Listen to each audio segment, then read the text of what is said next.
حضرت مالک بن دینار فرماتے میں نے 60 حج کیے. ایک حج کے موقع پر میں نے بڑا رش دیکھا, لاکھوں کا اجتماع ہوا. میری باتوں کی سمجھ تو آ رہی ہے نا آپ دوستوں؟ جو نہیں بول رہے انہیں بھی آ رہی ہے نا؟ اللہ جزا دے. کہتے ہیں لاکھوں کا مجمع تھا تو میرے دل میں خیال آیا, میں نے کہا اے اللہ, اتنے لوگ آئے ہیں, ان کا حج قبول بھی ہوا ہے کہ نہیں؟ فرماتے ہیں میں سوچ رہا تھا تو رات کو نا خواب میں نے کسی کہنے والے کو کہتے ہوئے سنا کہ سب کا قبول ہو گیا. بلخ کا رہنے والا محمد بن ہارون بلخی ہے, اس کا حج قبول نہیں. فرماتے ہیں شہروں کے علیحدہ علیحدہ خیمے لگتے تھے. اب بھی آپ حج کرنے جائیں تو پاکستانیوں کی رہائشیں علیحدہ ہوتی ہیں, انڈین کی علیحدہ, بنگلہ دیش کے علیحدہ, مصری, یمنی, سب لوگ علیحدہ علیحدہ رہائشیں ہوتی ہیں, جھنڈے لگے ہوتے ہیں ملکوں کے. کہتے ہیں میں نے سویرے اٹھ کے ڈھونڈنا شروع کر دیا, ڈھونڈتا ہوں وہ بندہ ملے. کہتے ہیں جہاں بلخ شہر کے لوگ رہتے تھے وہاں چلا گیا تو میں نے لوگوں سے پوچھا تم میں محمد بن ہارون بلخی کون ہے؟ لوگ کہنے لگے وہ تو بڑا نیک آدمی ہے, پرہیزگار ہے, بڑے بھولے بھالے, بڑے اللہ والے, ریاض آپ کو بس ہم ہی جانتے, وہ تو بڑا نیک ہے, پرہیزگار آدمی. میں نے کہا اچھا کہاں ہے؟ انہوں نے کہا پہاڑ کے پیچھے اس نے خیمہ لگایا ہوا ہے, ساری رات عبادت کرتا ہے, سارا دن روزہ رکھتا ہے, قائم اللیل ہے, صائم الدہر ہے. کیا بات؟ فرماتے ہیں میں ان لوگوں کی بات سن کے حیران ہو گیا کہ مجھے کیا بتایا گیا, یہ کیا کہہ رہے ہیں؟ فرماتے ہیں میں پہاڑ کے پیچھے گیا. حضرت مالک بن دینار علیہ رحمہ فرماتے ہیں جب میں وہاں پہنچا تو میں نے اس شخص کو مصلی پہ بیٹھے دیکھا. کثرت عبادت کے آثار اس کے وجود پر نظر آ رہے تھے, سیدھا بازو اس کا کٹا ہوا تھا. فرماتے 2 رکعتیں مکمل کر کے نا میں نے اسے السلام علیکم کہا تو مجھے کہنے لگا وعلیکم السلام, آپ مالک بن دینار ہیں؟ میں نے کہا بڑی اس کی فراست ہے. فرماتے پھر اس نے ٹھنڈی سانس لی, کہنے لگا آپ کو خواب آئی ہوگی کہ میرا حج قبول نہیں. فرماتے مجھ پر اور بجلی گری کہ کیا کہہ رہا.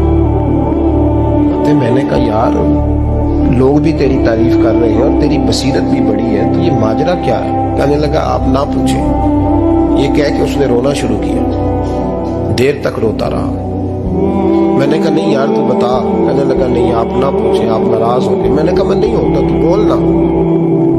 کہنے لگا حضور 24 سال ہو گئے مجھے حج کرتے ہوئے, 24 سال, 24واں حج ہے میرا, اور ہر سال کوئی اللہ کا ولی آ کے بتاتا ہے کہ جا چلا جا تیرا کوئی نہیں قبول ہوا. بے پروائی ویک سجن دی جتھے کسے دی پیش نہ جاوے, انہیں تاجا والے در در رولے تے منگتیاں تخت بٹھاوے. آزم کسے نو کارا ملدا ہی کوئی کعبے و خالی آوے. کہتے ہیں اس نے مجھے کہا حضور 24واں حج ہے, ہر سال کوئی بتاتا ہے. میں نے کہا تیری غلطی. کہنے لگا میں اپنی ماں کا نافرمان. میں نے کہا واقعہ کیا ہوا؟ کہنے لگا حضرت اللہ نے مجھے دولت دی, مال دیا, زمینیں دی تو میں عیاش ہو گیا.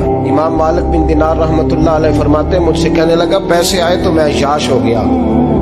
رمضان کا مہینہ تھا, عصر کے بعد میری اماں افطاری کی تیاری کر رہی تھی. میں گیا, میں نے کہا شراب پی ہوئی, اماں روٹی دے. اماں کہنے لگی شرم کر, شرم کر, روزہ رکھا نہیں تو جنہوں نے رکھا ہے ان کا تو خیال کر.